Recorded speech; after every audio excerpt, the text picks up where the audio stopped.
ஹோட்டல்ல ஒரு பெண்ணை பார்த்தேன்டா. அவ எப்படி தெரியுமா சப்பா. ஏய் அவ கண்ணு இல்ல, கண்ணை விடுறா. மூக்கு எடுத்துக்க, மூக்கு எடுக்காத, முகத்தை எடுத்துக்கடா. சுத்தி வளப்பான எந்த அழகான பெண்ணு அவ கிட்ட நிக்க முடியாதுடா. கிட்ட என்னடா தூரவே நிக்க முடியாதுடா. அவ்வளவு பிரமாதமா இருந்தாடா. இருக்கட்டுமே, அழகா இருக்கிறது அவ தப்பு இல்லையே.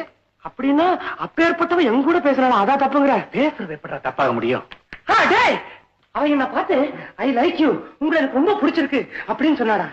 அப்புறம் ஏடா இதுல இருந்து அவளுக்கு என் மேல நல்ல பெரிய இருக்குன்னு தெரியுதுல்ல? நிச்சயமா நிச்சயமானடா, நிச்சயமா.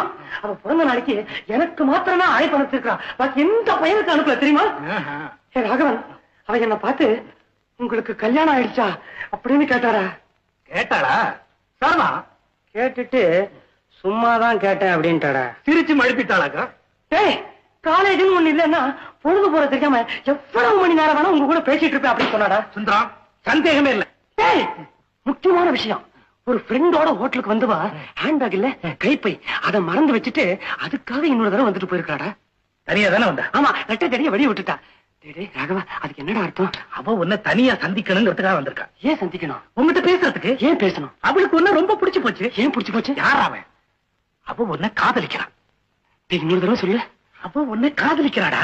எழுதி கொடுறா. எனக்கு அப்படித்தாண்டா தோணுது. நிச்சயமா? நிச்சயமா. சந்தேகம்